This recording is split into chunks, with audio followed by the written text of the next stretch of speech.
Good day, everyone. Thank you for joining us with this video of Aqua Data Studio. What's new in version 23.1?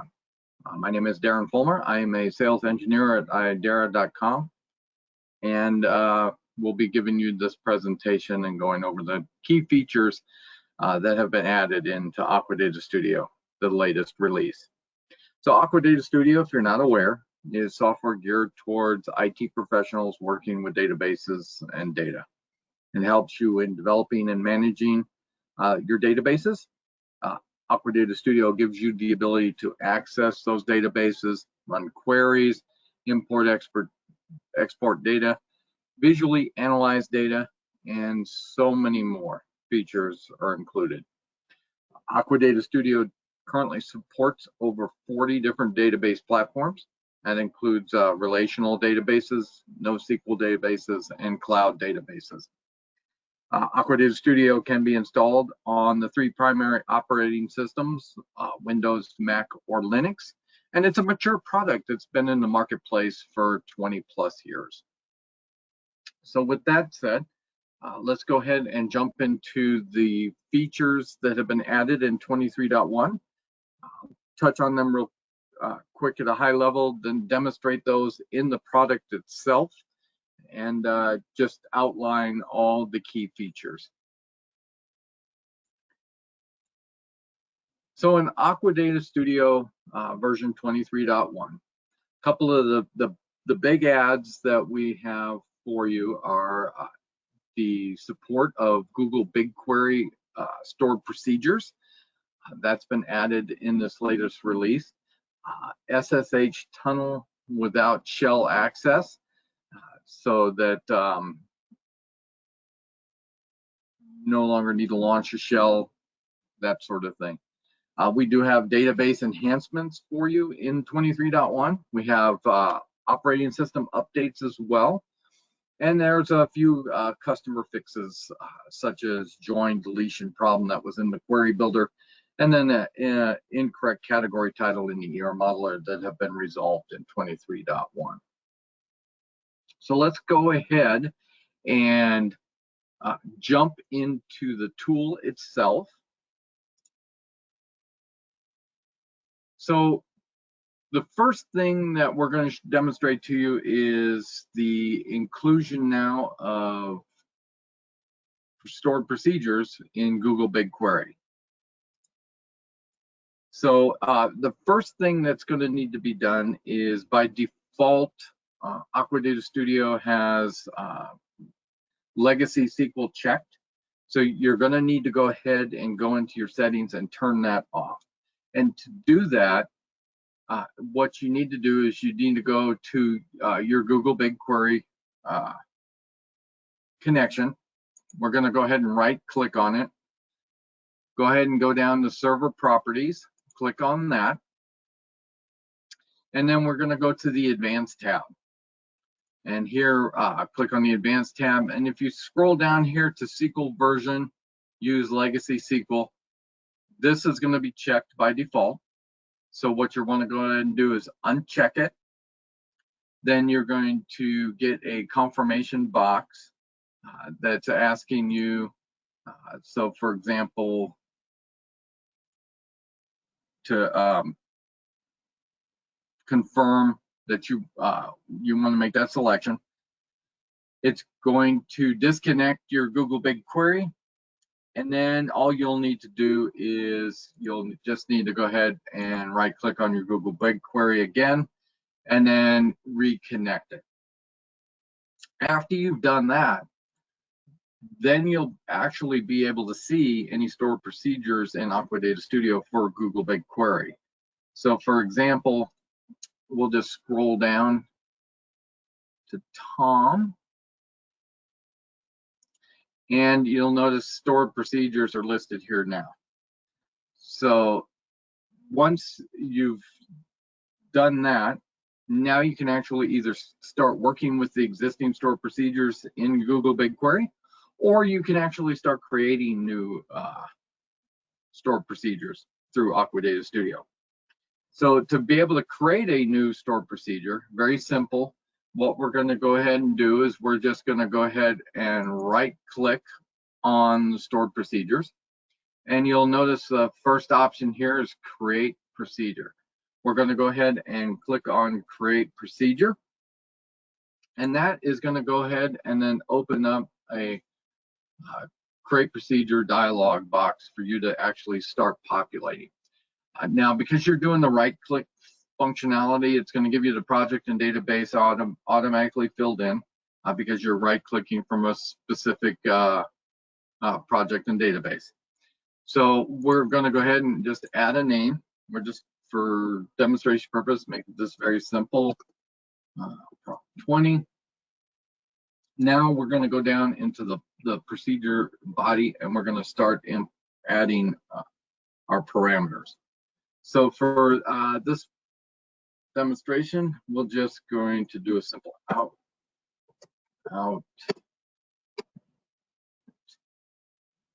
forward. And then the procedure itself is just going to be a simple select statement.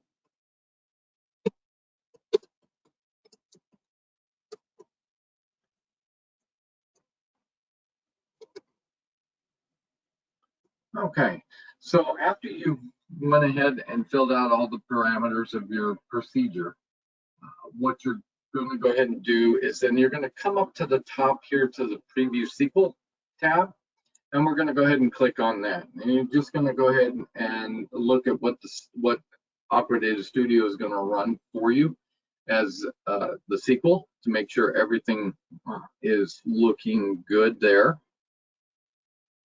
So then we're going to come up here to create, and we're going to go ahead and create, click on create, and it's going to execute that stored procedure SQL that we just saw.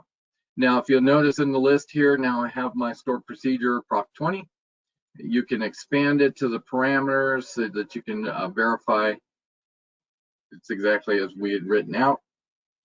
Now, if you want to go ahead and then execute that query, what you're going to go ahead and do is you're going to go ahead and right click on it, and then you're going to go to script object as new to new window as, and then you're just going to hit execute right here so that you can go ahead and check out and test your procedures. If, for example, you wanted to change anything to that procedure or make changes in existing, you in the right click menu, again, you right click, you can go to alter. If you want, you can click on drop it. So you have all those different options now within Aqua Data Studio to work with those stored procedures for Google BigQuery. Now, some of the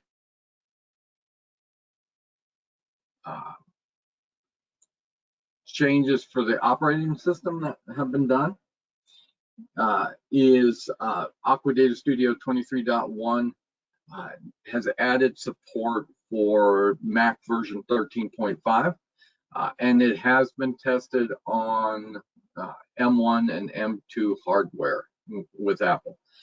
So that has been a big upgrade for us to get support for the latest Apple OS on the latest hardware components.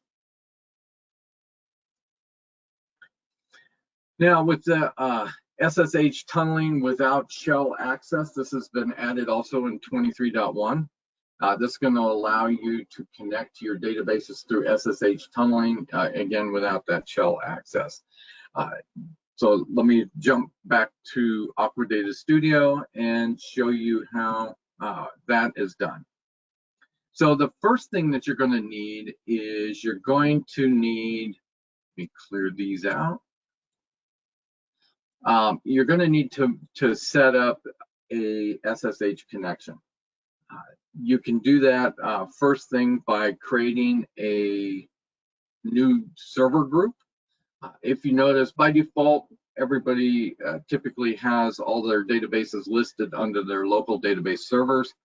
I do have subgroups or server groups here, cloud, local, VM, just to break it out a little easier.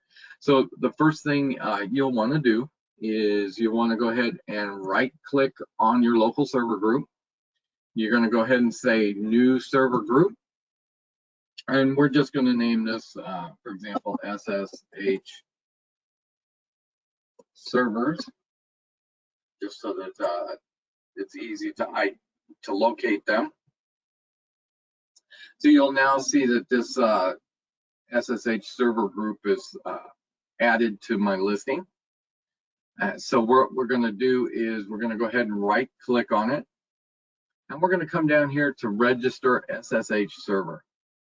You'll go ahead and click on the register SSH server, and now it's going to bring up your connection information that you're going to add underneath that subfolder.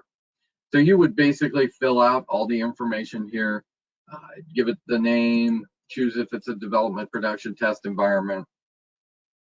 I highly recommend you use color coding for your different types of environments, just simply because if you see up at the top in my workspace, it changes the colors of the tabs and it gives you a frame in that color so you visually can see what kind of environment you're working in. So you'll fill out your authentication information. You'll fill out the location information, port forwarding information as well. And then after you've filled everything out, what you're going to go ahead and do is just click OK and add that to your SSH server group. Once all of that is completed, what you can do is then you'll want to make those connections without the shell access. So what you'll do is you'll click on your server you just added, you'll right click on it, and then you'll get a pop-up menu here and you'll select open with port forwarding only. That will give you that SSH tunneling without shell access. There's additional information available in the resources, and I'll show you where that's located at towards the end of the presentation. Okay, so some of the other database enhancements that have been added in version 23.1 is we have updated DB2 drivers. So that now supports all the existing features in DB2. We've updated the Postgres driver as well, and that now gives you all the features that are built in. We've updated SQLite driver, so now you have all the existing features and functionality of SQLite. The biggest ones are, of course, the support for SQL Server 2022. So now we cover, I believe, from version 2016 all the way up to 2022 for SQL Server in Aqua Data Studio. And then also Postgres 15.3. So that has been added as well, support for it. Okay, so the resources, if you want to learn more about all these features that have been added in 23.1, you can go to your help file here, and then you go to online documentation. When you click on the online documentation, it's going to go ahead and open up a web browser, and that's going to take you to our Aqua Clusters web page. So if you want to see a listing of all the new features and read up on them a little bit more, you can see here what's new in this release. So if you click on that, and then you'll get this page here where it lists out, all the new additions. You can click on learn more. So for example, the SSH tunneling without shell access, if you want to learn more, click on it here. And then this is going to take you to this page here, this SSH tool. And then there's a lot of information here to absorb. The latest information is down here towards the bottom on without shell access, just to give you an example of the resources. So you can click on additional information. So if there's a lot more here, if you're curious about different features and functionality of the tool, you can find all that information here. Also, you can go to aquafold.com, and you can go to resources here, and then this will give you all the information on Aqua Data Studio as well. This video will be loaded eventually onto the Resource Center. As far as videos goes, you can filter by video. If there's a component of the tool that you have not really spent a lot of time with, we do have basic demonstrations. If your organization would like to learn more about the tool, you can contact your sales rep.